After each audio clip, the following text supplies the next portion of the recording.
it. Got it. Hey, everybody's coming in. The room is filling up. Welcome, everybody. How are you doing? What time is the sun setting where you are? My sun set at 6 p.m.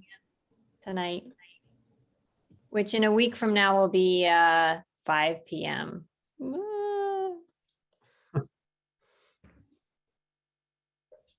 That's why winter is a good time to learn. We get brightness by being together here. All right, Chris is in Arizona. It's only 4 p.m. there. All right. Hey, Jody. Oh, never mind.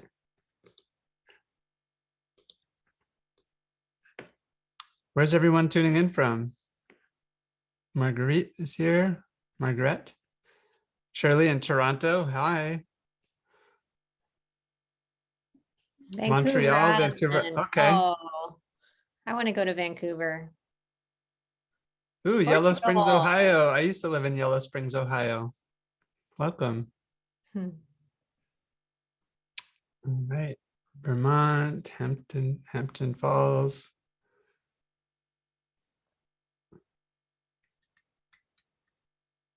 So nice to see some faces that familiar and new. Hi, Chris. Chris's husband built my house. Ashley is tuning in from a volcano outside of Flagstaff. What? I want to see a picture.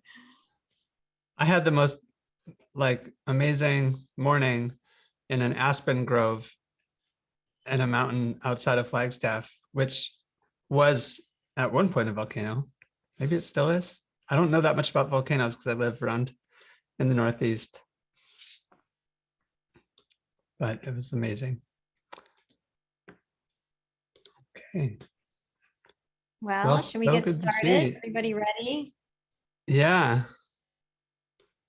Let's do it. Raise your hand if you listened to Paul last week, or raise your hand if you were here last week and you're ready to continue this conversation. And if not, nice. if you're new to Paul, I'd like to introduce you to him. He's here somewhere, right? I can't even find him on this big screen. Paul, are you around? Did he disappear? I don't see him. I see him. There he is. Hey, Paul. Wait a second.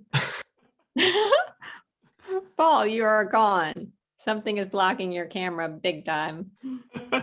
He really, really was just here, but he got a new computer. Oh no, it just crashed. It'll be back, I'm sure. Well, how about while we wait for Paul to get back in, we'll just review a couple of technical details. Sound good? Yeah, that's a great idea, Ryan. Awesome. So hi, everyone. I'm Ryan. I'm on the BotanicWise team with Abby. And Abby and I are going to be here in the chat helping out with any technical things. I might talk a little bit too if Karis lets me. And of course. But I just want to welcome everybody here today and let you know that in the top right, you can switch between gallery and speaker view. So if you're in gallery view, then you can see everybody's smiling faces, which is really fun. You can all say hi to each other. You can use the chat to ask questions and comments and things like that. And you can have your video on or off. That's totally up to you. We are going to keep everyone muted for the presentation portion of this event tonight. And it is being recorded. So the recording will be shared with you tomorrow. And let's see. Anything else, Abby, Karis? If you haven't met me before, my name's Karis. It's pronounced Karis. The H is silent. Karis Lindruth, and I am the founder and organizer of BotanicWise. I've been working towards this project for quite some time, and I'm really excited about bringing Paul back into the community and learning from him. He's got a wealth of experience, really amazing teacher, and we all agree he has a very soothing voice. It's really nice. It's really nice to learn from him, just relaxing and so fulfilling. And I'm wondering if he found his way back in. I see something. Looks like there's like a little tab covering the camera, like one of those little sliding windows or something. But why can't we hear him? Just ask him to unmute. Okay, He now can hear I'm us. unmuted. There Last you time I go. tried to unmute, you said the host wouldn't let me unmute. So here, just a minute. I can see your shoulder underneath. What's going on? Something's blocking your camera. Something slipped in front of your camera. Okay. How about that? Does that work better? There we go. Yes, that's nice to see your face. Woo! We love technical difficulties here. They always add some excitement and interest to the Can you hear program. me there now? Yes, we can see you just fine now. Okay, I'm ready to go then. I'm sorry that was. Well, then that's fine. Let me just quick introduce you to anybody who has not met you before. Okay, hi. This is Paul Bergner. He's the director of the North American Institute of Medical Herbalism. This is my daughter, Mara, looking over my shoulder. She's approving of this program. And Paul is a medical herbalist, a clinical nutritionist, an educator, an author, and a naturalist. He's been in the business of natural medicine since the early 70s. And he's written 7 books, has published and edited the Medical Herbalism Journal since 1989. And he's also taught in a clinical setting, which he's going to share some of those studies with us today. So go ahead, Paul, let's let her rip. Okay. Well, this is the second in a series.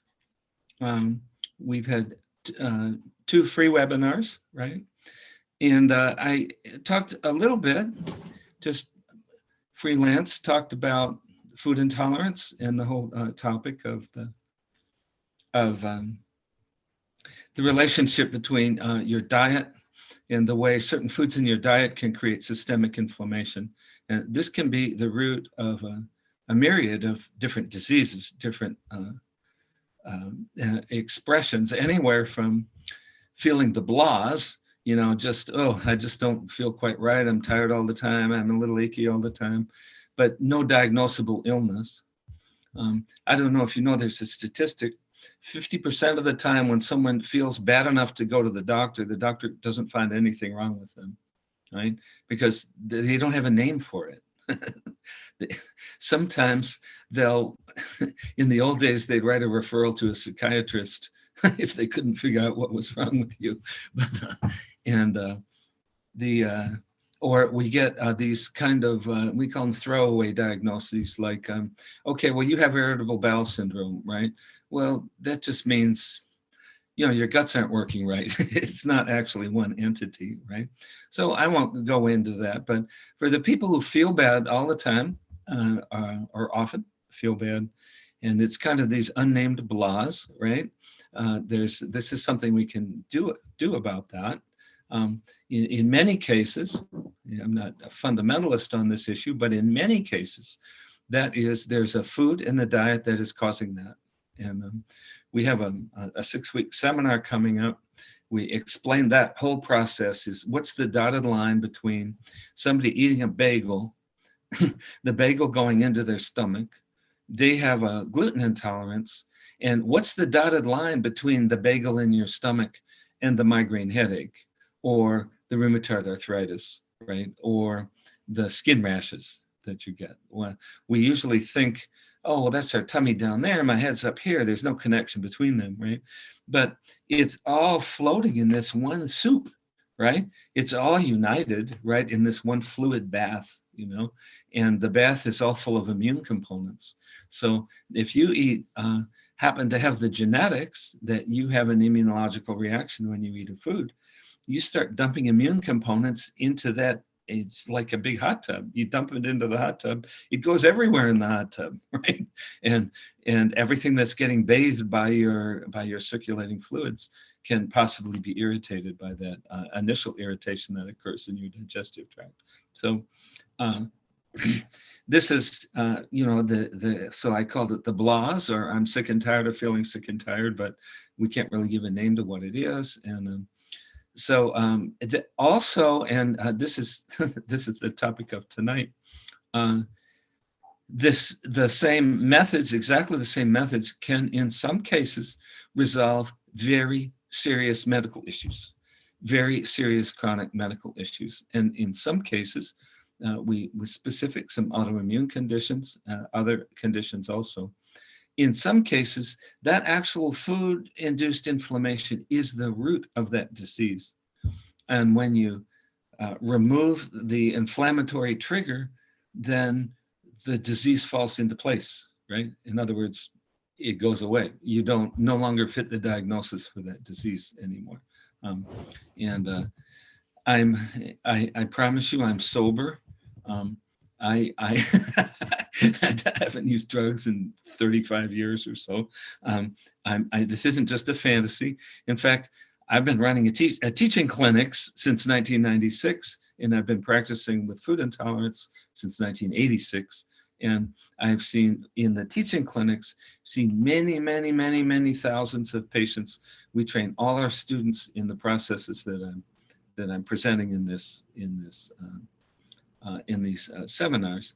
So I've had my eyes on, I say I'm the luckiest herbalist in the world, because I not only learn from my own cases, but I'll typically have somewhere between 20 and 30 clinical students in a year, and I get vicarious learning from all of their cases also, right? And so the cases I'm presenting here, it's from this big pool of cases.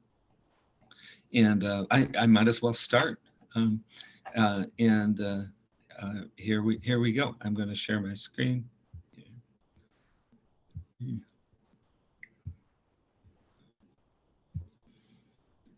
Y'all let me know. Does that work? Do we have the slides showing? Hello, somebody? Looks good. Good. All Yeah. right. So here I'm going to start with. Let me get up there. Huh. There we go. I'm just really what I'm going to do this evening. I'm going to show some example cases. These are real life cases that I've seen. But first, I want to start with a little disclaimer. This applies to what I'm saying tonight, and what I'm going to say over the 6 weeks. And I'll just read it. This isn't just legalese. I'm ethically bound to say this, right? Because somebody could go astray. The information in the course and in this presentation is not intended to provide medical advice. Okay. The presenter and me is not a licensed healthcare provider in any state. My services don't take the place of those of a licensed provider. I'm going to present a number of cases where removal of food intolerance with other complementary methods facilitated the resolution of a chronic condition. I want to say this does not imply that those methods will always work in all such conditions, right? Only that they may be possibilities. Okay. In each case presented, the individuals, every one of the individuals' cases that individual was also under the care of a licensed healthcare practitioner who could provide them with critical information about the likely course and prognosis of their condition and give them other options for treatment. So if you have such a condition, we recommend you consult with a licensed healthcare provider about possible harms of that condition and all options for treatment. And so that said, this is not just to cover my rear end legally. This is true. There can be a lot of harm done by people who romantically think that herbalism or nutrition can solve every problem in the world, and that we have to look at all options on our horizon if we're sick, especially the more serious the illness is. Okay. So for a food withdrawal, these are some general principles, and everything I'm saying in this section, we're going to cover in much greater detail over the next 6 weeks, but you'll get your your money's worth tonight. And so this is standalone as a learning experience. But some general principles: the food withdrawal must be complete. I've had people say, well, I cut out dairy products, and well, they cut out their glass of milk, but they didn't stop eating pizza. So that's an extreme example. Or yeah, that's one. The other thing is that you can eliminate what you thought was all the foods, but many of the allergenic foods are hidden inside other foods. Like, for instance, hot dogs often contain casein protein, which is milk protein, commercial hot dogs. Same with bologna. Some bolognas have 2% milk protein in them, and so it'll completely ruin your withdrawal if you eat bologna. So you need to learn to read labels. And there are other covert sources have to be screened for. This is if any of you are attending the seminar, you're going to start doing a withdrawal. We're going to give you good preparation for how to do this. Okay. And if you're not doing the seminar, just know that you have to do this. Okay. It's very easy. You can go on the internet and you can find, you just type covert sources of milk, covert sources of dairy, and you can find lists of places that it commonly hides. Okay. The other thing is the withdrawal has to last long enough. I can't count the number of patients who said, well, oh, I cut out milk and it didn't do any good. They cut it out for 3 days, or they cut it out for a week. Typically, you have to withdraw from food intolerance for about 3 weeks to see really clear benefits, and 6 weeks to see the complete benefits. So we'll teach the method to do that, or you can do that on your own. The other thing, and this is a little esoteric secret known only to people who practice clinically, is that people are usually can't report their own progress in a case. And, it's proof of divine mercy that we can't remember how bad we felt 3 weeks ago. But many people will improve in response to natural therapeutics, but you improve slowly. So people think, oh, I haven't improved very much. And then you go back and you find out if initially you did I call it global symptom scores. You write down everything on all levels that you're suffering with, and you put a severity score there. You wait 3 weeks. Many people will have an effective treatment, and let's say the total score dropped by 70%, and they'll think, oh, I didn't get much better. So this is, people will do a withdrawal that will benefit them, but they won't really be able to measure how much it benefited them. So we'll talk about that. And so with this, I'm ready to step into cases. Here, these patients have a disease. It's systemic lupus. This is an autoimmune disease. It's one of the more dangerous of the autoimmune diseases because the autoantibodies can attack many different tissues in your body. And they can, for instance, attack your kidneys, and people can end up with complete kidney failure from that. It can attack your heart, it can attack your nervous system, and so on. So these is generally controlled with steroids and other drugs to prevent that damage from happening. This woman, the first one, she had been on medications for 8 years for her lupus. She developed a cancer and was told that the anti-lupus drugs had caused the cancer. And one doctor told she'd die of lupus if she stopped taking them, and the other said she'd die of cancer if she didn't. I won't give you her whole story, maybe later, but 15 years later, she remains medication-free. She's off her medications. And her most recent HMO doctor told her that all those previous conditions must have been misdiagnoses because she was still alive. And so here's the question. What do you think we did? What do you think allowed her to recover that way? And this is a second woman. This has chronic lupus for many years. This woman has her first onset of lupus. She'd had 4 minor attacks, and they're occurring, like she said, you could set your calendar by them. Every 90 days, she'd have an outbreak. And after treatment, no further attacks occurred. And I'd like to say both of these essentially received the same treatment. Okay, so what was their common treatment? And I'll just say both of these patients had to remove even the smallest bits of dairy and the smallest bits of wheat from their diet. And then we also gave some herbs to benefit their digestion. And we gave anti-inflammatory oils, omega-3 fatty acids. And that was most of the treatment right there. And they both went into recovery as long as they strictly avoided the smallest amounts of those foods. Okay. Here's a woman, acute glomerulonephritis, that's inflammation of the kidney.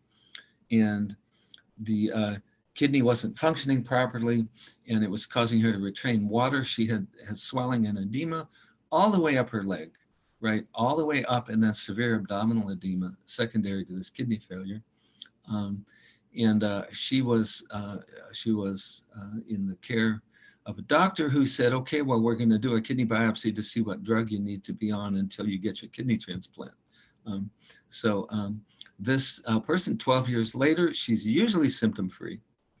She occasionally gets a mild recurrence, but she hasn't had any decline in kidney function. Okay.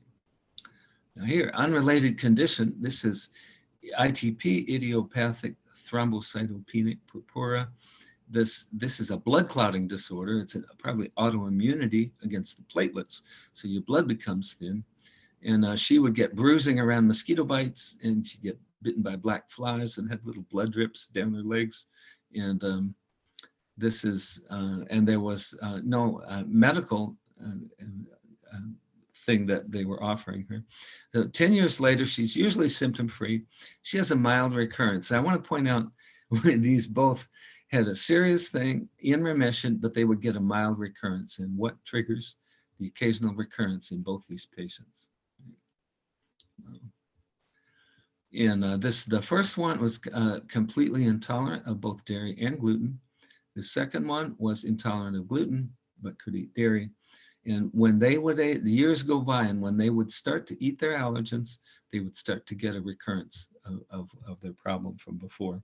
This is often a mystery to people doing a withdrawal, that they wonder, well, why would a tiny little amount hurt, right? Why would a spoonful of milk in my coffee set this off? And I just like to say that the rule and the nature of the immune system is that a microscopic stimulus can cause a systemic response, right?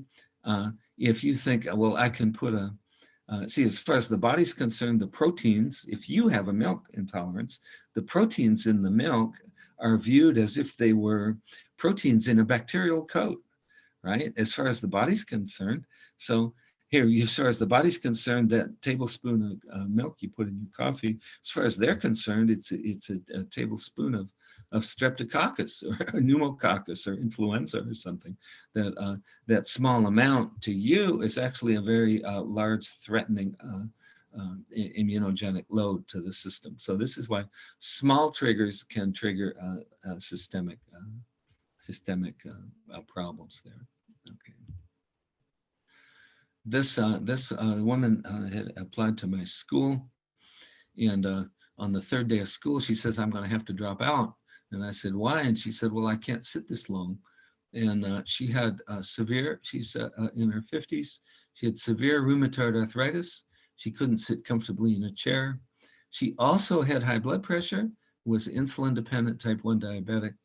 And she was taking 30 to 36 units of insulin a day, with frequent episodes of hypoglycemia. When you have to take insulin, it's always problematic to take just the right amount. If you take too much, you get a blood sugar crash.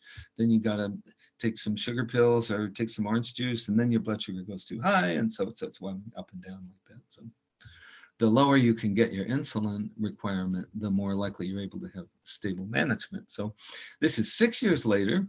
She's free of arthritis, no arthritis. She has normal blood pressure, and she manages her diabetes with 18 to 24 units of insulin. She's not taking any anti-inflammatory drugs, right? And she's taking no blood pressure lowering drugs.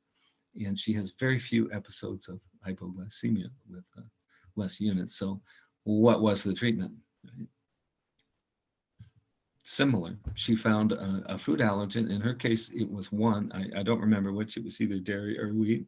And then she also just had a comprehensive whole food diet nutrition, and including essential fatty acids, the essential nutrients, and really good nutrition. And she also ate, she shifted to a much lower carbohydrate diet. The basis of her diet was meat and vegetables with very few carbohydrates. And that would be the reason why her diabetes came under better control, because if you don't eat carbs, it's hard for your blood sugar to go up on that. So, okay. This is here a woman. She had disabling migraines 1 to 2 times per week. So this woman was also a student, and she would sometimes miss classes in the first month of school because she was at home with a migraine. And the 1 to 2 times a week, she became migraine-free, simple treatment protocol. In this case, there was nothing. She didn't take herbs. She didn't take anything, no special nutrition thing, but she completely got rid of her migraines. And 4 weeks later, she had a relapse.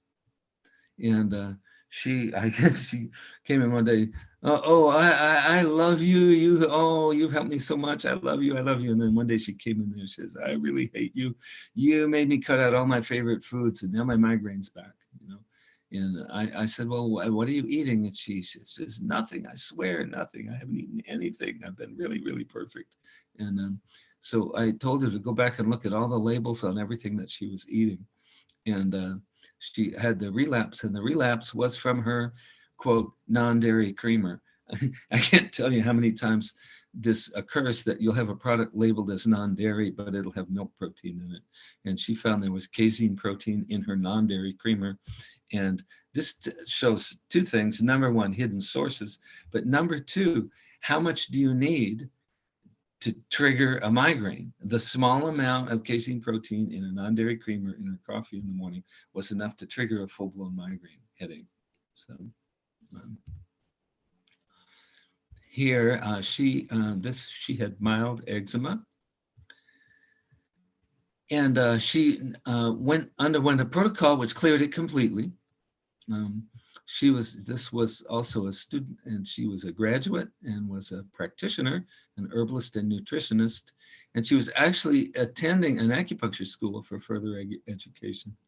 And she had this 3 years out of school. She had a severe relapse of eczema.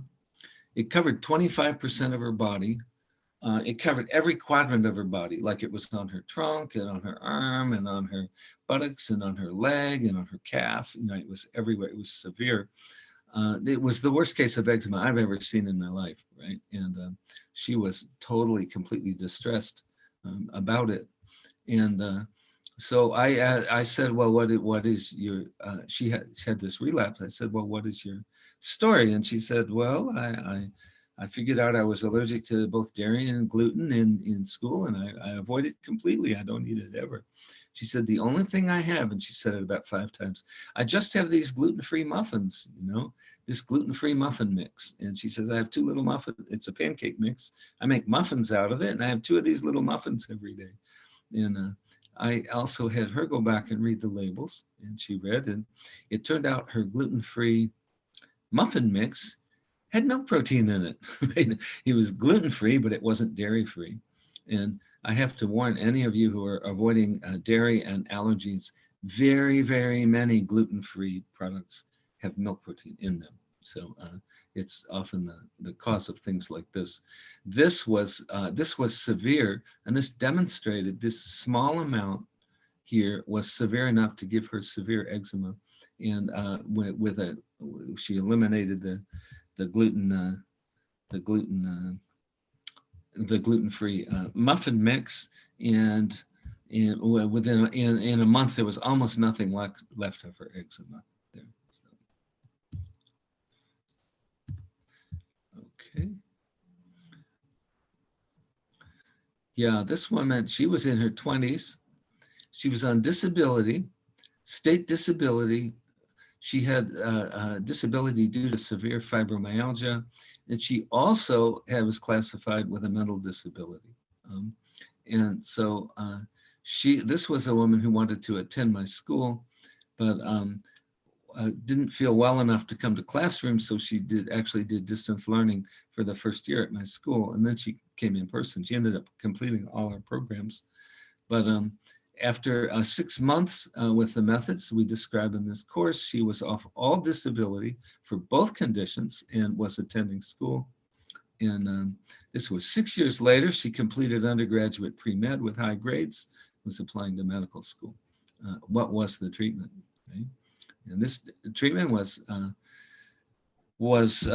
this particular person couldn't have any dairy or wheat. She had to avoid them completely. And when she did that, then we take herbs to support the digestive tract, the healing of the digestive tract. We have nutrients to control inflammation, and so on. So after a period of time, all that came together, and she no longer had the inflammation that caused the fibromyalgia, or that irritated her nervous system and her stress functions. This is 2 cases, similar. A man in his 40s, he had severe ulcerative colitis. He was scheduled to have his colon removed. Right? The date was set. And then here, a woman, I taught nutrition in undergraduate college in Boulder, and this was one of my college students. She was in her teens. She had ulcerative colitis and polyps, and she was told to expect to have her colon removed in a year and a half, because the polyps would progress toward being cancerous. So both of these, ulcerative colitis, both of them scheduled to have their colon removed, right, or told they would have their colon removed. They both became free of symptoms of colitis after 3 months of treatment, and both avoided colon removal. In patient 12, within 3 months, the polyps completely regressed. They were no longer present in her colon. And in this case, the common between both of those was removal of dairy. Now, the man got a whole comprehensive treatment with herbs for his digestive tract and some, the woman, all the woman did was remove the dairy from her diet and be strict about it, and her colon disease regressed there. Okay. This woman in her 30s, she had chronic swollen lymph nodes throughout her body. They were always there, here and under her chin, in her armpits, in her groin area, and in her abdomen. And but she pretty much had that all the time, and she also had seriously severe inhalant allergies, almost disabling inhalant allergies. She was dependent on allergy drugs to get through the springtime. So it was presented to me, and I presented that she might have a gluten intolerance. And she said, well, no, that's impossible, because I lived in another country for a year and a half. And I never had any of that country. They don't even have wheat there. I didn't have any gluten while I was there, and it had nothing changed. So I did convince her to try it, and she did try it, and her lymphadenopathy went away completely. Her allergies came down to where she could manage it without meds, or just a few little meds here and there. And so what was the cause? The cause in her case, she had a gluten sensitivity. The cause was gluten. And why could she spend this year, more than a year, in a foreign country and not eating any gluten? And the reason is she drank beer. Almost every day in that foreign country, she drank some beer, and the beer she was drinking had gluten in it. And the gluten in the beer, covert source, was enough to cause her actually a pretty scary disease. If you're a medical professional, the idea of somebody walking around for year after year with swollen lymph nodes, that's not good. And so that resolved completely. Okay. We have,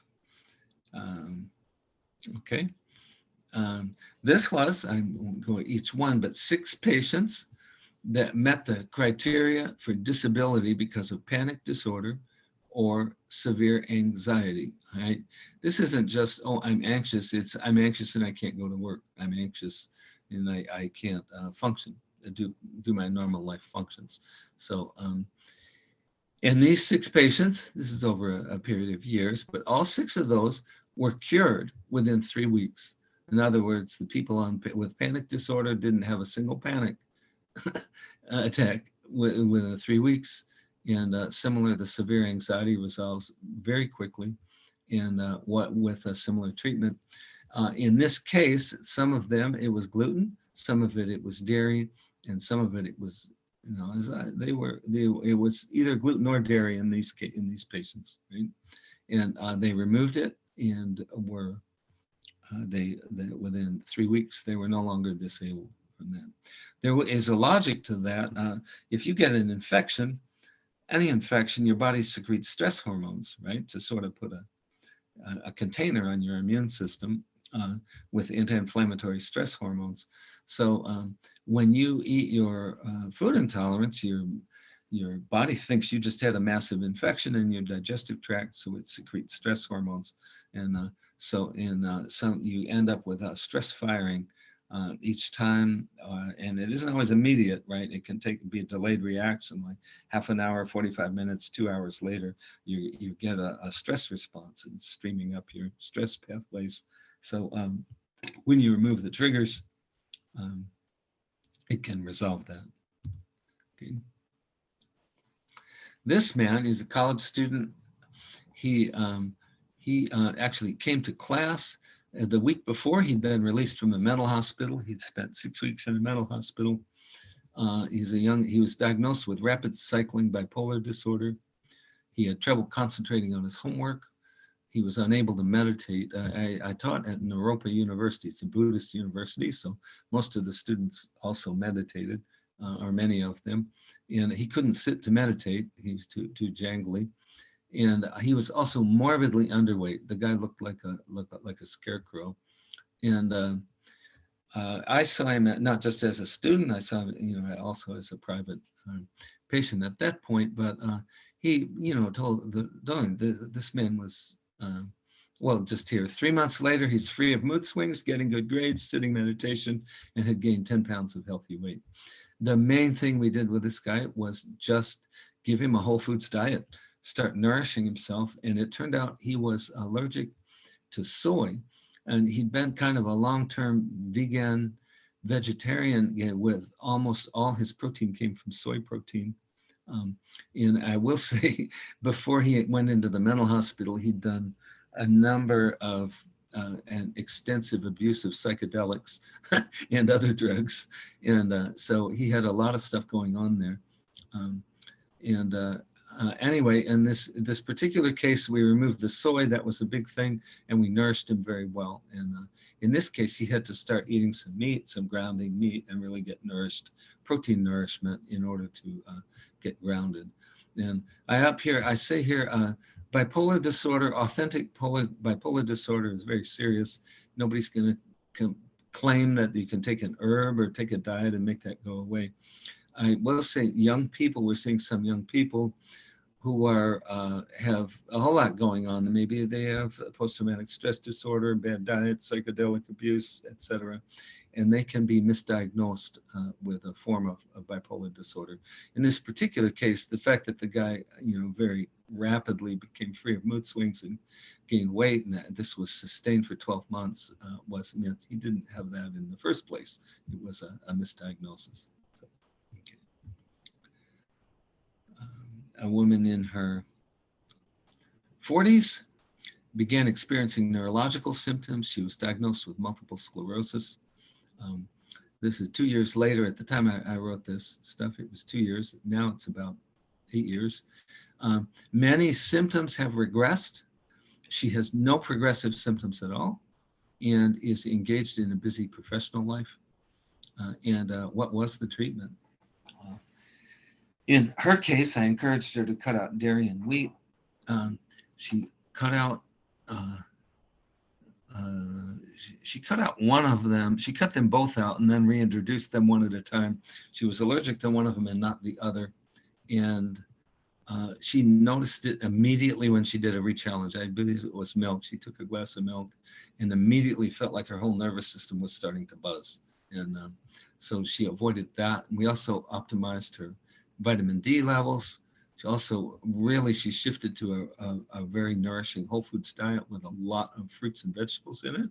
And but she basically stopped whatever that process was in its track. It did not progress. So. Here, this is a woman. This is one of my clinical students. You have to imagine you're sort of a beginning clinical student, and your third patient tells you this: well, I've had 2 bouts of cancer with chemotherapy. I can't sleep more than 4 hours a night. I haven't slept more than 4 hours a night for the last 2 years. I have a constantly recycling migraine headache. Like migraines often, they may cycle through about 4 days. So maybe her migraine starts on Monday, it starts to resolve on Thursday, then it starts again Thursday night and starts to resolve, etc., and starts running around like that. She's always constantly in one stage of a migraine. And she was scheduled to have all her teeth removed due to severe gum disease. This, you get a sense for how sick this woman is. She was a type 2 diabetic. Type 2 diabetes, normally you don't take insulin, but as it progresses, eventually your pancreas starts to burn out. And so late stage type 2 diabetes, you take insulin. So this person is, that's almost as sick as you can get in the modern world, and still be alive. And this is no joke. In 21 days, she was migraine free. She was sleeping through the night, and her doctor took her off her insulin. And so what was the treatment? There was a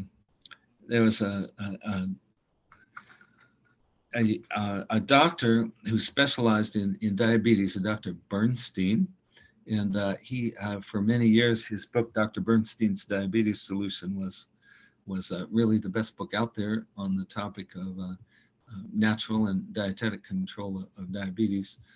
And I had a colleague. She was a herbalist and a naturopath, and she actually apprenticed with Dr. Bernstein. He let her sit in the office with him for 3 weeks, and she learned a lot of his tricks for working with diabetes. And he was one of the original proponents of a radical low carbohydrate ketogenic level diet for treating diabetes. So I'm chatting with her about that, and she tells the story of a patient she had, and she's starting to explain all this diet stuff. And the guy, he was a farmer from Montana, and he said, no, I don't want to hear all that. Just tell me what I can eat. And she says, okay, for 3 weeks, nothing but fish and vegetables, breakfast, lunch, and dinner, right? And he said, okay, right? And she told me he brought his diabetes completely under control, during that time. Now, please notice, this guy was a medicated diabetic. He's under the care of a doctor. You don't want to just do that if you're taking diabetes meds, because you might, basically you might eliminate the need for your drugs, and then now the drugs will cause you hypoglycemia. So please don't dare try this without, except under medical supervision if you have medicated diabetes.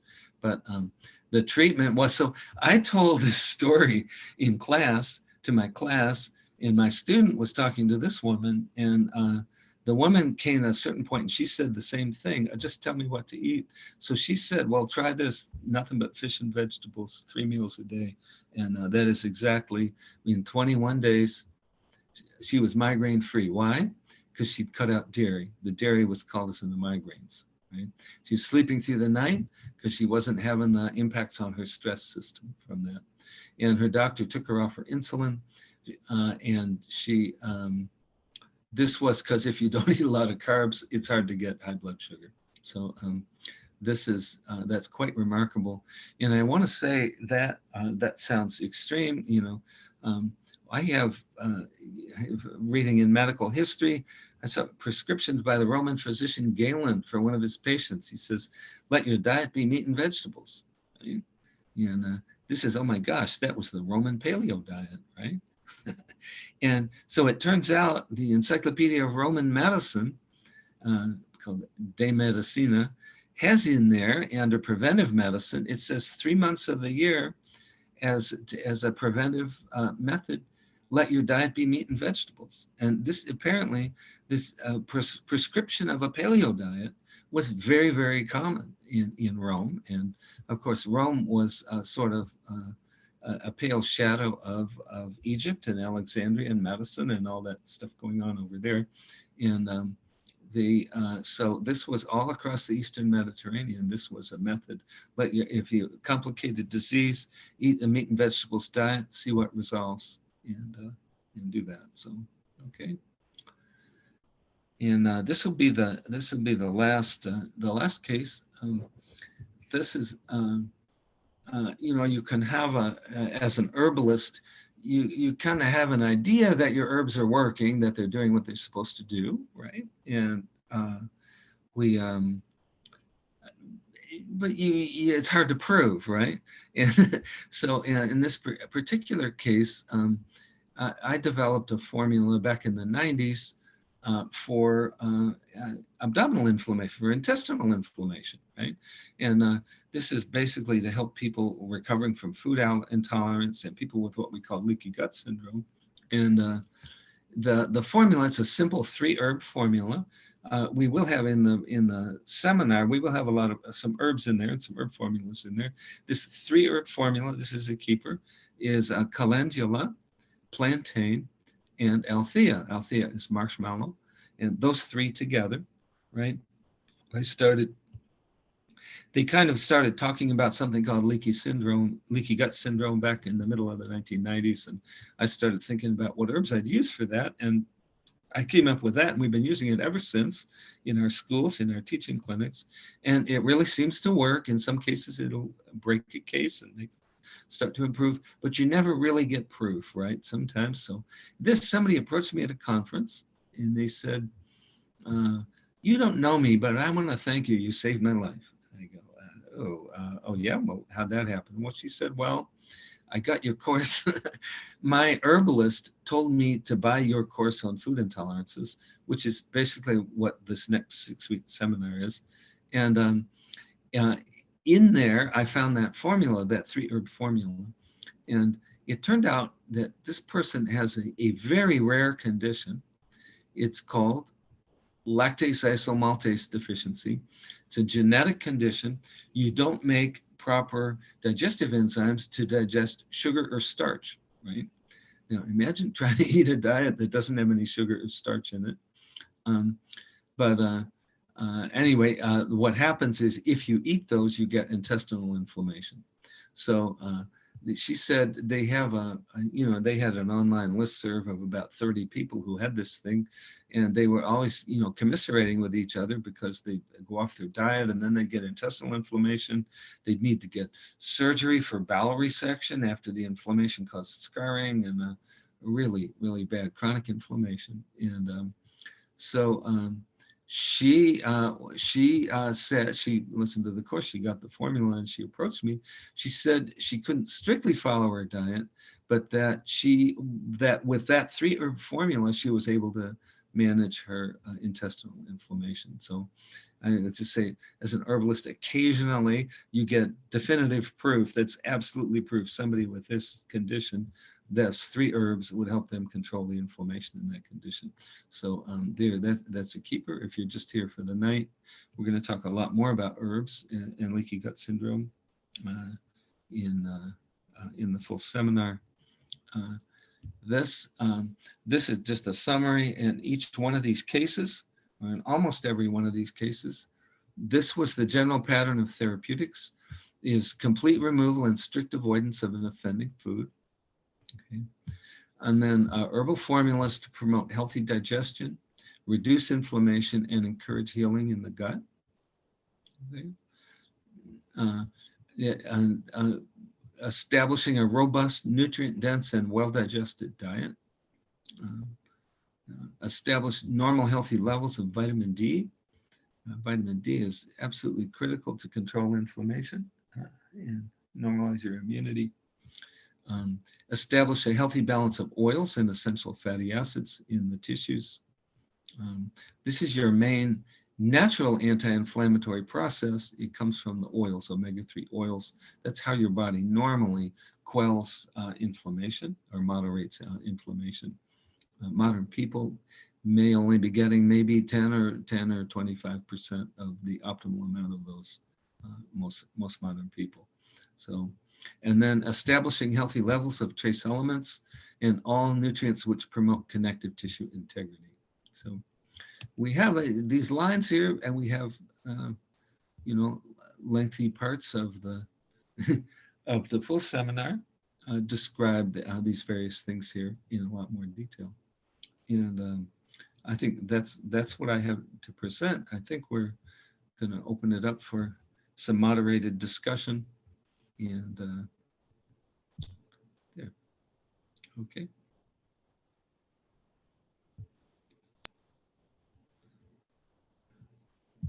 Thanks, Paul. So Okay. people are really excited about that little herb formula that you're talking about. And can you share that do you prefer it to be a tea versus a tincture?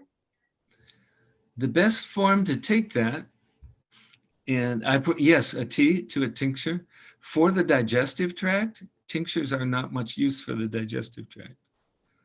Most of the energy of a tincture is expended in your stomach, right? Right? Your stomach absorbs alcohol-soluble things. Not much of a tincture actually gets into your intestine. A tea gets further down, and gets down in there. But the best is powder, powdered herb. Eat them like food. Herb powders. If you have herb powders, they'll come down all the way into your intestine. And my very favorite for intestinal inflammation is that formula, calendula, plantain, and marshmallow as powder in warm applesauce, right?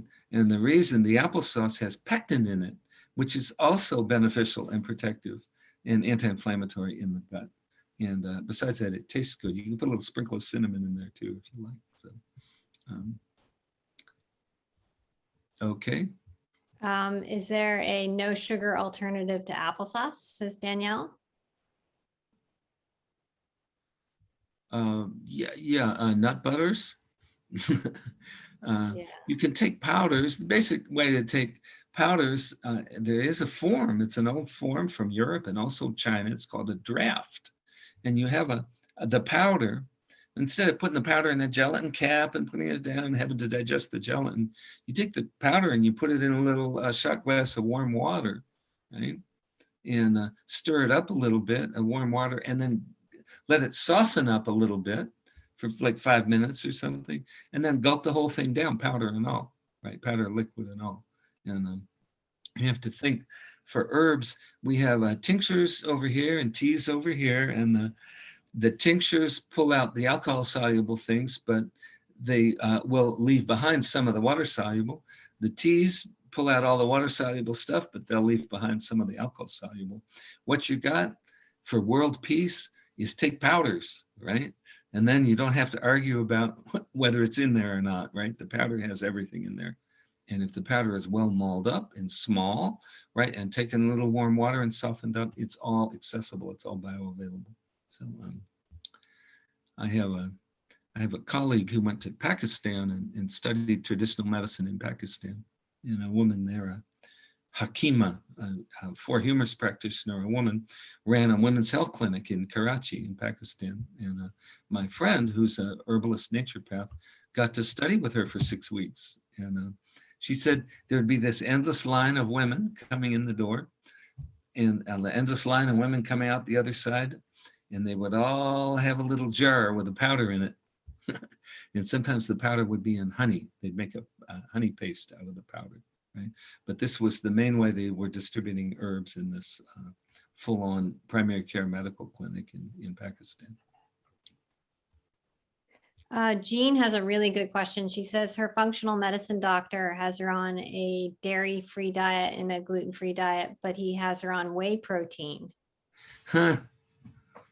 No. You have a comment about that? Bad idea. Yeah. There's two problems with whey protein. I don't want to go way into everything, but whey protein will trigger many people's dairy allergies, right? It's a milk protein. That's what it is, right? It's a milk protein. The other thing is that, we worry about things that make your blood sugar go up.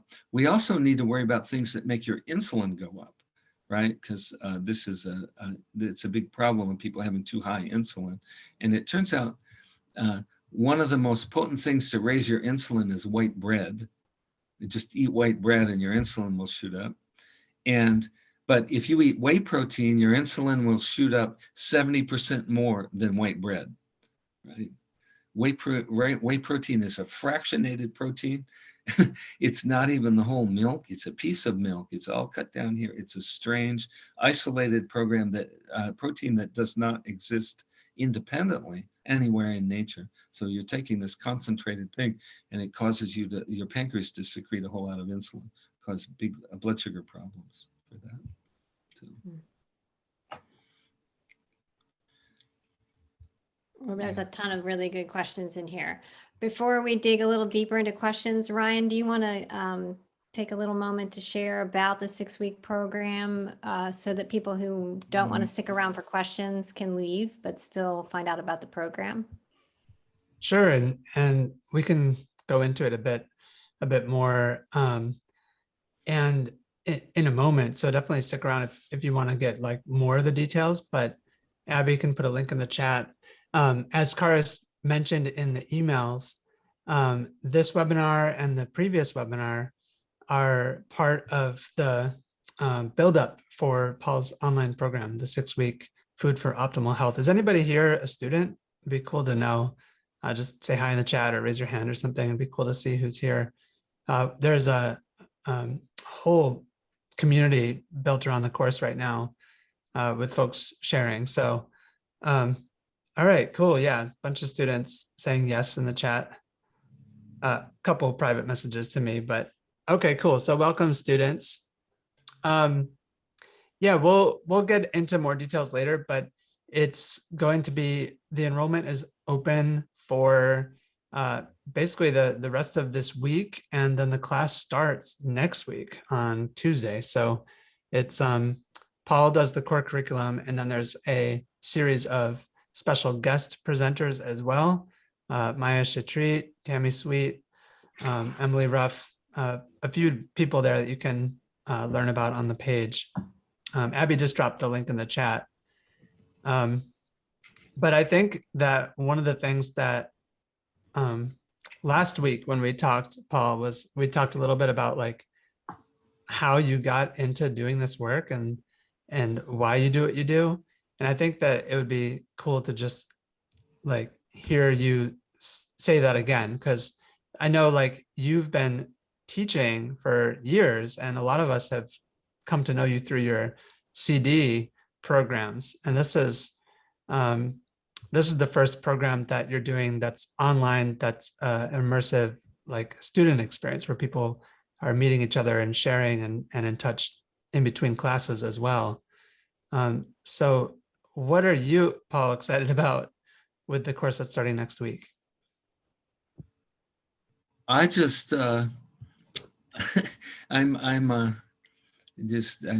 was called in this life to, start my video. We're called to start your. There you go. Yeah. I'm called to start my video. For whatever reason, a healer and a trainer of healers, right? And I've been in the middle of a healing community. And I have to say, there's nothing ever in my life like hearing somebody say, I've reached a level of health that I didn't know was possible, right? To hear those words from somebody is like, it's the thrill of a lifetime, right? It's addictive, right? So, so that's what I've been doing for a long time, for 25 years, in training students in how to do that. I hope you're not getting a sense that I'm like inflated or bragging or something like that. This is just matter of fact. I've been running a teaching clinic since 1996.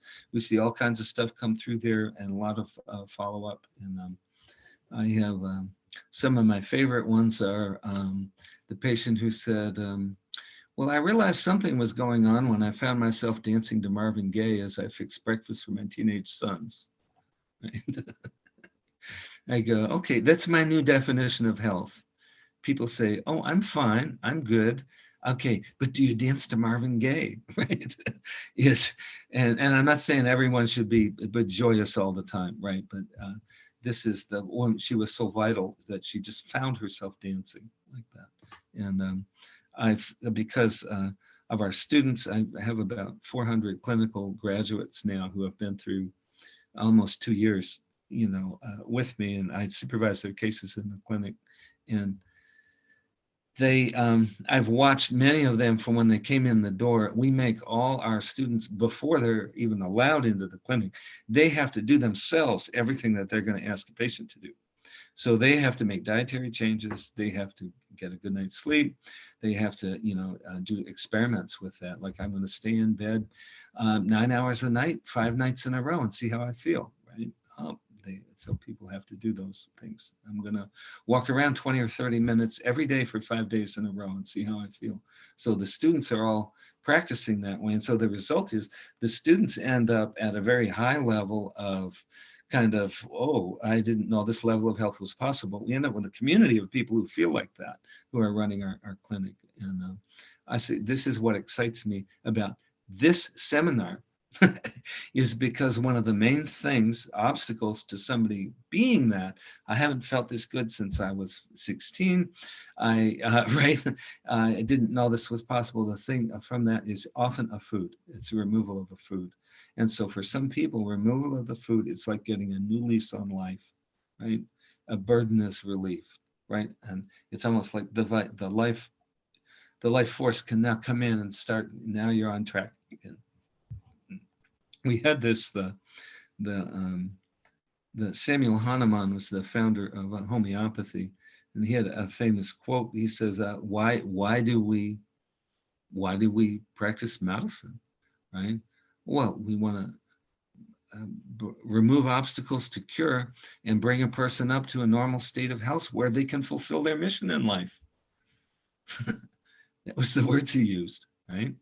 And this, you ask what I like, that's this seminar, last year there were more than 300 people came to this seminar. And I just have to think what a thrill it is to help maybe 300 people. And some of those 300 people have changed their lives.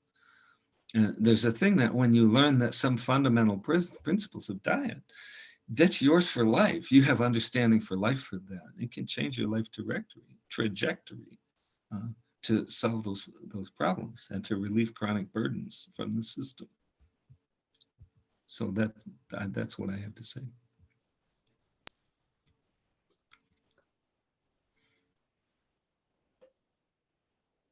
Thanks, Paul. Yeah, and I also know that it's always wonderful to see, like, in the community, and also like people are sharing in the chat, some of the outcomes too. So, being able to, one of the big barriers, in some of the webinars, people say, hey, how can I, come work with you, or how can I come to your clinic? But, this is an online program, so it's able to reach people in a whole variety of places and different capabilities of participation. So, well, we should answer a few more questions here. But also, if I think Abby, just in case we don't miss it, Abby, can you drop the coupon in the chat as well? We did set up a $50 toward the program for folks who are here at the webinar. That's going to be available until Friday. Okay, great. Thanks, Abby. So, and we'll do a little bit more of a tour after we get through about 10 more minutes of questions. Great. Well, Sweta just put up a question that's probably like number one that comes up a lot. everybody wants to know the answer to this question, which is raw milk versus processed, homogenized, pasteurized milk. Is there a difference when we're talking about food intolerances? You want my opinion? Yes, you're the one. Yeah, there's, I'm going to tell you, there's around the food intolerance issue, there's a big issue of denial. That people, I can think of my student who, she's getting ready to graduate. We've been working together for 2 years, right? And she swears that she's allergic to milk, but she swears she can have sheep's milk, right? I can have sheep milk and goat meat and it doesn't bother me at all. And she goes, it doesn't bother me at all, right? And she's all day long during class and when we're together, she has constant postnasal drip, but she insists that the goat's milk isn't causing a problem. And the reason was that the cow's milk caused her to have eczema. So when she removed the cow's milk, the eczema got better, and she had other stuff going on. But so they're just a little bit different. But we really don't want to give those foods up. So the denial is not dishonesty. Denial is like a psychological defense, right? You don't know, it's unconscious, right? So so you have people with a dairy allergy, they'll have some raw milk and they say, oh, that doesn't bother me, okay? But if you take their case, right, they have some constipation and gas and they have this other stuff going on, but it does bother them, they just don't make the connection between that. So a lot of times you can't tell how much something bothers you until you've been completely free of it for 6 weeks, right? And then if you reintroduce it, maybe then you can say whether it bothers you or not, right? And I've never seen anyone who could take cow's milk, who couldn't take cow's milk, who could take sheep's milk or goat's milk with impunity, or who could take raw milk. So there's one small theoretical thing. When you pasteurize milk, you create a new protein in it called xanthine oxidase. And that may be the protein that bothers some people. So it may be possible, something like that. The other thing is, let's see, sheep's milk, goat's milk, butter. Some people with a dairy allergy can take butter, right? And I have a dairy allergy, and I could, for years, for 2 decades, I could have butter. And then I got sensitive and I couldn't have butter anymore, right? But then some people right from the get-go can't have butter if they can't have milk. Right? So. Another common question we have comes from Eva. She's curious to know what you think about the blood type diet and the idea that certain blood types cannot digest certain foods.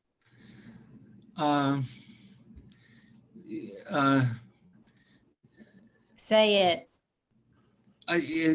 It's health fraud, right? The blood type diet is health fraud, right? It has no actual basis in science, right? In fact, the science contradicts what the author of the book wrote in the book. And there's an anthropological theory expressed in the blood type diet, and that's once everyone was O's, and these were the hunter-gatherers, and they can eat meat. And then when we became agrarians, we developed A's and B's, and those people can't eat so much meat, right? And so on. And the anthropology is just simply preposterous, right? The ABO blood groups preceded the Homo species. They're in all the primates, right? A, B, and O, they're in all the primates, right? So, and then we have like the Blackfeet Indians are all, many of them, big cluster of type A or B, I don't remember which one, certainly hunter-gatherer, group and things. They're not O's. And all across Africa, it's just not consistent. Theoretically, it's not consistent. So why do people like the diet? Why do people like the blood type diet? Obviously, it has adherence. It must be good for somebody. Okay. Shall I do the Social Security diet? Do it.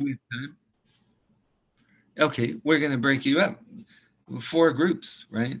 your social security number ends in 0, 1, or 2. Somebody else's 2, 3, or 4. Somebody else's, you break them up like that, they're 4 groups, right? So one group, you're going to tell them to remove one common food allergen, right?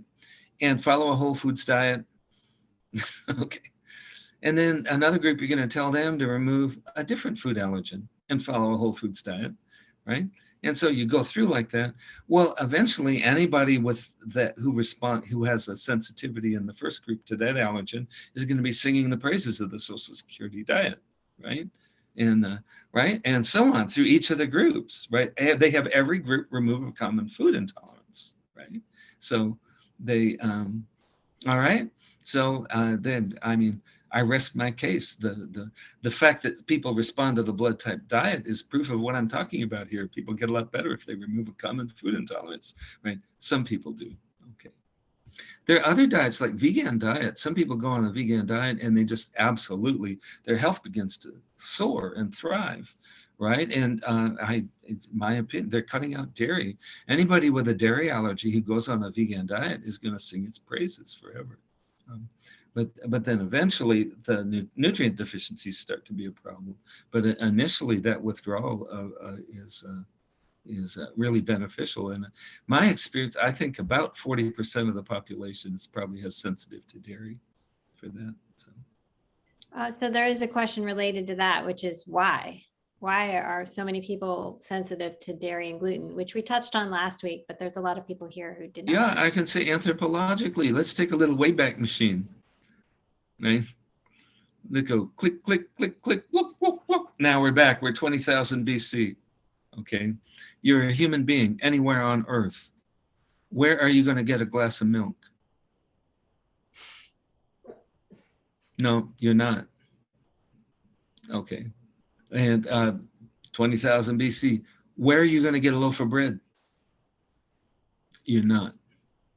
Right? These are not anthropological foods for the human being. This is hard to get at sometimes because like we think ancient is like 2,000 years ago, right? 2,000 years ago. Agrarian era starts around 10,000 years ago for some people. Some people on Earth still aren't in the agrarian era, but about 10,000 years ago. But there have been species, Homo species around for about 2.4 million years, right? And so for 2.4, almost that entire 2.4 million years, while our genome was being formed, while we're evolving, no one ever drank milk or ate grass seeds. You know, I'm not saying somebody didn't scoop up some grass seeds, throw them in the fire and eat them, but the fact that the economy of making grass into food, grass seeds into food, is such that it takes more energy to harvest the grain, grind the grain, pound the grain, you know, cull it and bake it. That takes more energy than it provides in calories, right? So that wasn't practical until people had domesticated animals to pull the grinders or slaves, right? So it waits for the agrarian era for it to become calorically economical to eat grass seeds. So the point is, now this will get it for you. 2.4 million years. If 2.4 million years were a 24-hour day, fortunately that divides really easily, right? 2.4, 24, right? If it were a 24-hour day, we have been eating grains for 6 minutes of the 24-hour day of humanity. Right? We've been eating dairy. Some of us, most of the world never eats dairy, right?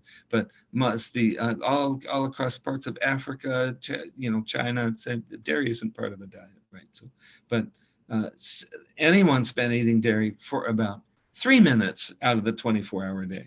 Right? We've been eating soybeans for about 45 seconds. We've been eating refined sugar for about 10 seconds.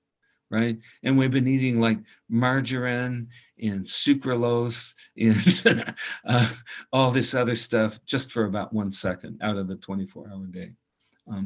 And you can look at those different eras of history and anthropologists can tell whether a skeleton they find in the ground was a hunter-gatherer or agrarian, right? Because the skeleton would be poor. The hunter-gatherer would be poor and malnourished, right? The full nutrition occurs in the hunter-gatherer, right? And then, so there's certain diseases only appear in humanity in the agrarian era, right? They're never seen in a hunter-gatherer.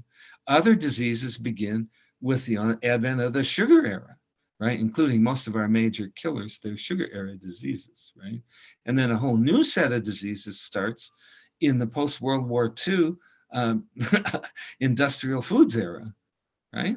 And so I like to say, well, if you kind of understand that timeline, you can say, well, maybe if I have one of these diseases that only appeared at a certain point in history, maybe I should dial my diet back to before that period in history, right? Right? If I have insulin resistance and diabetes and heart disease and all that, well, maybe I should go back to the pre-sugar era, right? When nobody had those, right? People didn't have those then, right? And maybe if I have, autoimmunity, systemic lupus was described in the Hippocratic corpus, right? And during an agrarian era, maybe if I have that, I should go back to the pre-agrarian diet when that has never been recorded, was never recorded or seen in hunter-gatherers for that. So this is the logic. Why these foods, right?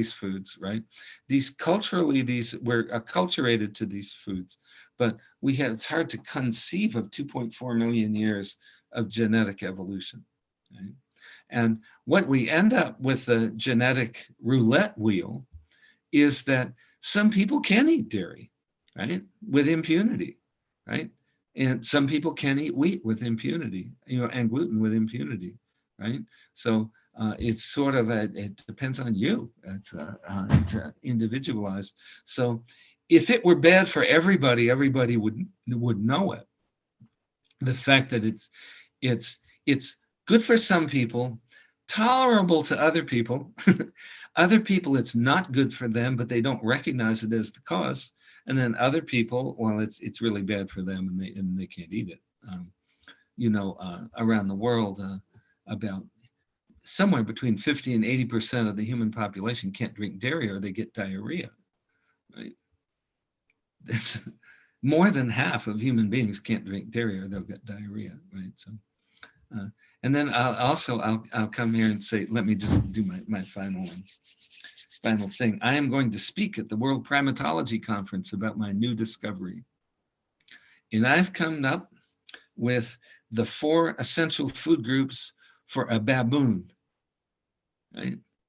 Okay, this is another primate, a lot like us, right? A primate. And I propose to the World Primatology Conference that one of the 4 essential food groups for a baboon is the milk of a cow. Can you hear the laughter in the room, right? It's preposterous to propose that cow's milk would be an essential food for a primate, right? And so there you have it. It's very nourishing for some people. And one of the things here, there's an evolutionary thing with the divergence of the races and the adaptations of the different races. I have to say there's a human race, but Caucasians in the far killing north with killing winters and a short growing season, if they couldn't steal the milk from their cows, they wouldn't survive the winter, right? So you have with the same conditions that evolved a white skin favored tolerance of dairy, right? So we find that more than half of the world can't tolerate dairy, and probably about 60% of white folks can tolerate dairy, can tolerate it very well. So, all right. Jeff asks a question. He says there's some herbalists that are using certain bitters such as orange peel, wormwood, gentian root, and have been successful in reducing or eliminating food sensitivities. Can you comment on that approach? No, they don't get rid of food sensitivities. You can mask some of the symptoms of food sensitivities with bitters. One of the things bitters do is they promote digestive secretions, right? That would include the secretion of stomach acid, secretion of intestinal fluids, secretion of bile, right? So stimulating those secretions can help you digest a meal better, right? But the thing is, none of that will interfere with the process of your body making antibodies to the proteins in your food, right? That's what it is. You have a certain genetics. Genetics is like, your genes are like a blueprint, right? And it's a blueprint. And if you happen to have an allergy to casein protein in milk, you have in one of your genes, you have a blueprint there to make an antibody that will attach to the casein protein. And once it's attached to it, that becomes like a little spark that, right, which is setting off a fire inside the immune system, right? And so you taking bitters is not going to get rid of that blueprint, right? Taking bitters is not going to inhibit the process of making antibodies to the particular food. Okay. This is it is a problem, you know, in all healing. We want to aim for root causes. We want to aim to remove the root of the issue, not just mask the issue, right? I'll give you an example. Somebody has frequent colds and flu. Well, just go take a teaspoon of echinacea every time you get a cold, right? That doesn't solve the problem. That never solves the problem. The person, very likely frequent colds and flus every winter, they probably have a vitamin D deficiency, you know, among other things. You have other stuff, right? But echinacea is a very poor solution for a vitamin D deficiency, right? You can suppress the cold or make the cold go away, but that isn't going to help your bones, right? Right? Or other aspects of vitamin D, you know, in the body there. Cheryl and some others are wondering, what are the quantities for the calendula plantain marshmallow tea, and how many times a day? Oh, well, it depends. I'd have to talk to you about your symptoms. You have a tummy ache, you could take that. You could take that works best for the stomach. It works best for the gut on an empty stomach, or with a small amount of food that might wake up the digestive system or whatever. And you could take, I would take, if you're going to take the powder, you take a teaspoon of that. You could take it 3 times a day. If you're going to take the tea, you could take a small cup, 6-ounce cup of the tea 3 times a day. Take it on an empty stomach. Yeah, now normally for herbs, all the herbal traditions, the natural products industry is going to hate me for this, but all the herbal traditions say you don't take herbs persistently. Right? You can take herbs that are nutritive persistently, or some mild herbs you can take persistently, but you don't want your physiological functions to be relying on herbs, right? So the same way you don't want your digestive function to rely on taking bitters in order for your digestion to work, right? So yes, you can take that for a time. A teaspoon of each, or a teaspoon of each, the combination? Can you speak up again? I'm sorry, a teaspoon of each? No, the combination, a teaspoon to a tablespoon of each. You'll see what, you can experiment and see what's pleasing. Mm-hmm. It isn't like aspirin where you need a certain number of milligrams, right? This is much sloppier, and herbalism is much messier and sloppier than pharmaceutical drugs. By the seat of your pants, Hmm. as my mother would say. Well, it's like how much flour, how much water and flour do you put to make bread? Right? Yeah.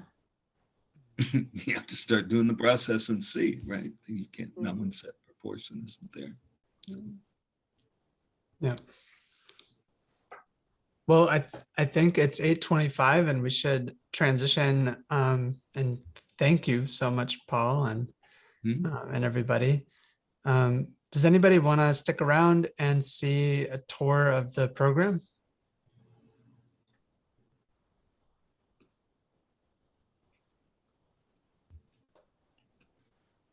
Just let us know in the chat. And Abby, you can drop that link in one more time. Okay, yep, here it comes. Okay, good. We just want to make sure, because the whole point of this webinar and the emails and the announcements is really just to make sure that the right people are getting in the program, that the people that are really wanting to learn more about food intolerances and understanding and assessing their own the most optimal foods for themselves are the ones that are hearing about the program and that are getting in. Because again, this isn't about saying everybody has a wheat and dairy allergy, although Paul's making a pretty good case that if you have unresolved issues, or if you're working as an herbalist with people who have issues that are difficult to diagnose and resolve in standard ways, that you can't really troubleshoot it with surface level things until you identify some of the underlying irritants. So a big part of the program is about not just information, but about going through that process of learning, and then also having some of the tools and the support in the community. So I'll share my screen, and then Karis, you can also, I'd love to hear your thoughts, because you were leading the course last year with Paul as well, the first time it went around. And so if you have any stories to share about people's feedback that you've been getting, it'd be great. But I'll show this slide first. Yeah, this is the actual page about the program. So if you click that link that Abby's sharing, you'll get to see the full, everything that's included inside the program, because it's so much more than just the live sessions, which of course are recorded. But this is our slide with our special coupon that's just for those of you in the webinar. One of the things I loved most about hosting this program last year was the incredible amount of interaction we had within the community. During the first 6 weeks, there was so much sharing, and Paul was really active in the community. So he was answering questions throughout the week. He was very thorough, and the other guest teachers were as well, but also participants, have a wealth of knowledge and experience. So like a lot of people who take this program have a lot of experience in natural medicine, and they were sharing as well. But then in January, we got to experience the 40-day food challenge. So we really got to put to practice what Paul was teaching, and he was there every week. He'll be there this January every week for the 6 weeks to guide us through the experiential part of that. And the community for the 40-day food challenge, oh man, I got so many food ideas. Like, one of the things I love best about the program was I thought it was going to be about taking my favorite foods away, dairy being one of them. And then being starving all the time. I'm kind of lightweight. And so if I take a major source of calories away from me, I'm hungry all the time. So to me, a food challenge meant 40 days of misery.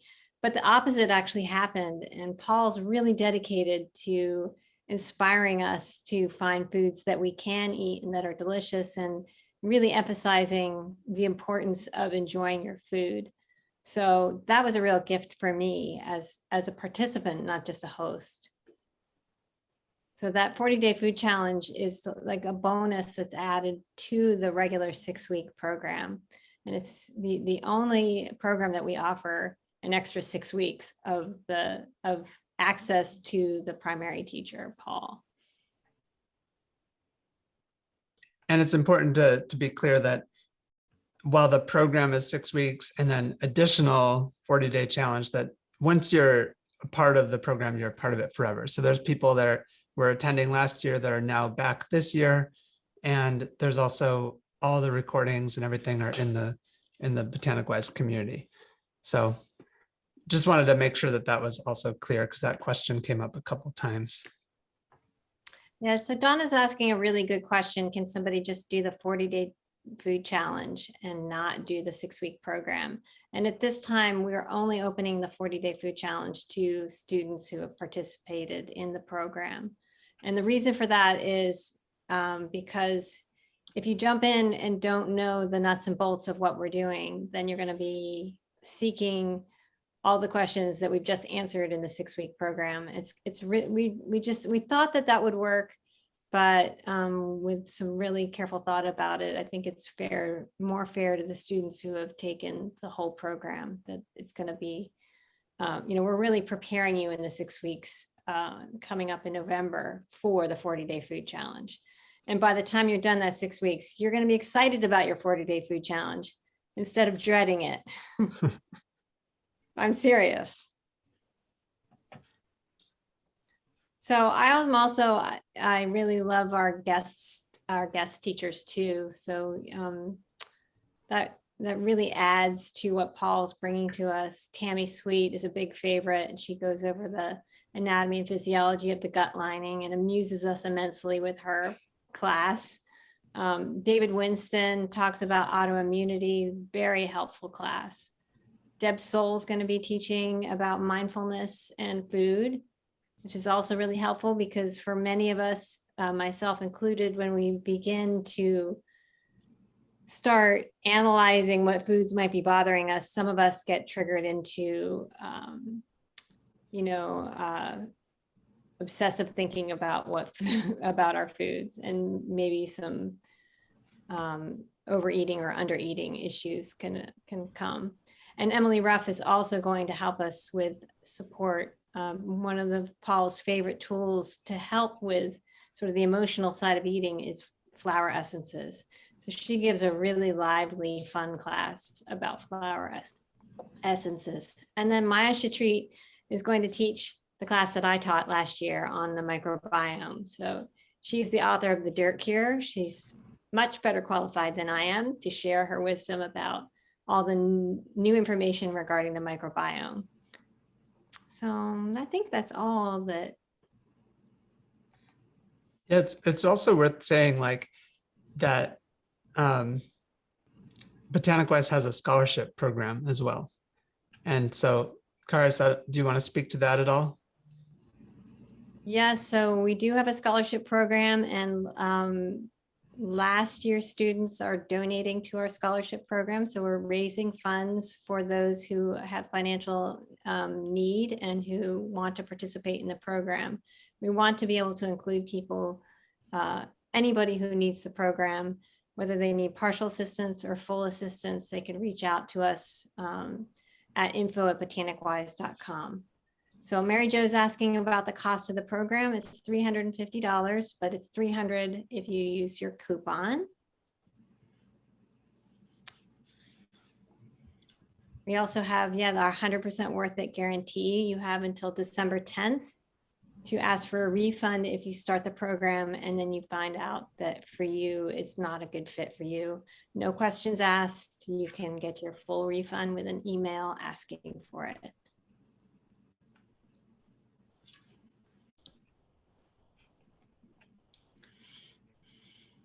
Awesome. So I'll put this slide back up just so we can wrap up and everybody can remember what that coupon is.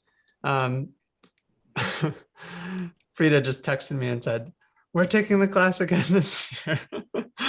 So I think we're in.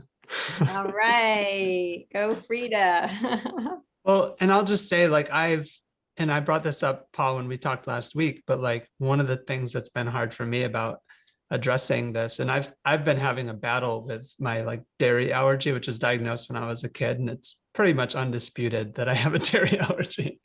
Every time I go back to eating dairy, I have problems. But the problem that the struggle that I have is exactly what you were talking about, where sometimes it doesn't, it takes a few weeks before you start feeling better, and you get used to the way that you feel. Mm-hmm. And I'm very used to a lot of the issues that I'm having and the pain, and I just attribute it to, oh, I'm at the computer too much or something. But then when I change my lifestyle or change my chair or get a standing desk, the issues don't resolve. And so I've never had a very easy time like sticking with things. And so, I think that for me, the 40-day food challenge is going to be really helpful. But anyway, Kathy's asking how many hours will each class session last? And the core classes taught each Tuesday by Paul will last 90 minutes. Sometimes we run over if there's a lot of questions. He's very generous with his answering questions. And the guest speakers speak for about an hour. And sometimes, again, sometimes it runs over a little bit. If you can't stay for the whole class, there's always the replay. Replays are available forever, as long as the internet's a thing. Yeah, we'll say forever or as long as the internet's a thing.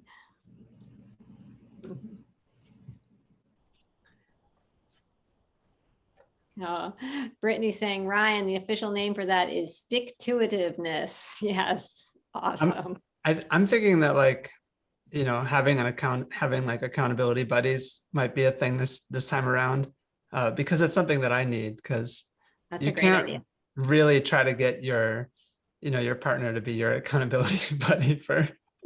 No, I mean, your partner becomes your nag in that case. exactly. I mean, but you can in the sense that, like, we eat together. So, but I think that it's about, like, it really is about thinking about all the amazing foods that we can have, because yeah. And that cheese tastes so good. Yeah.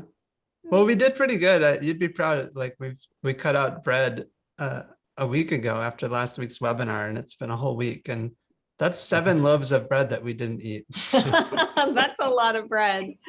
That's a lot of bread. We're Oh. very bread focused family here. So, but anyway, I'm really grateful for the community aspect for me personally. Yeah, April's asking if there's a good cookbook to have on hand. And I will say there's a lot of recipes that are shared within the community. People are very generous in sharing their recipes.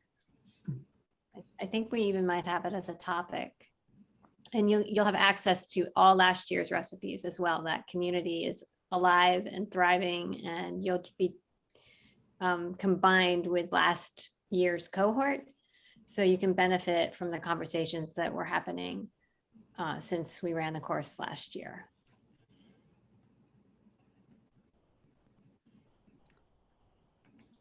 All right. Any other questions about the program?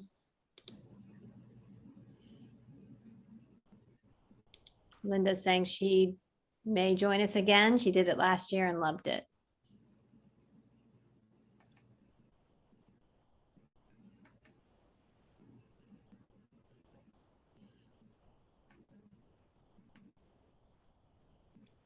Welcome, Linda.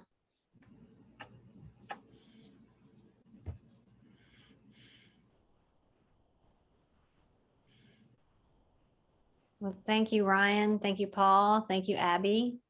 It's been another wonderful evening together. Very informational. And I'm looking forward to the program starting for real next Tuesday already.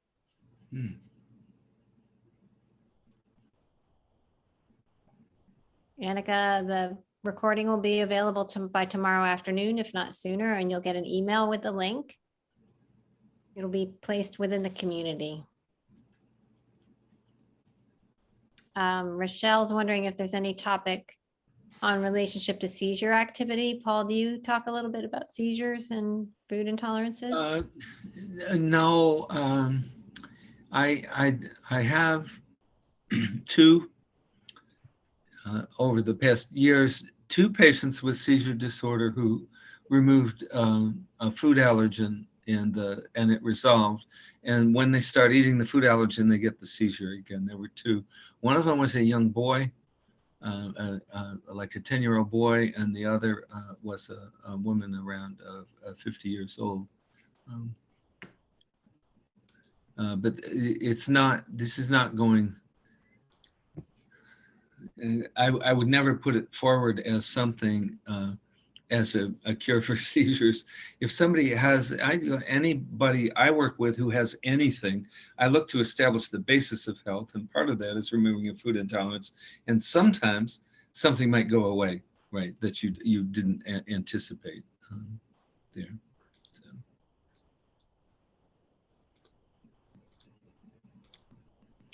Thank you all for sticking around. Thank you, Paul. Really informative. Thanks for all your good work over the decades. Okay. Good night, all. Thanks. Good night, Good night, everybody. We'll Brian. send the replay tomorrow. Good night, everybody. Good night.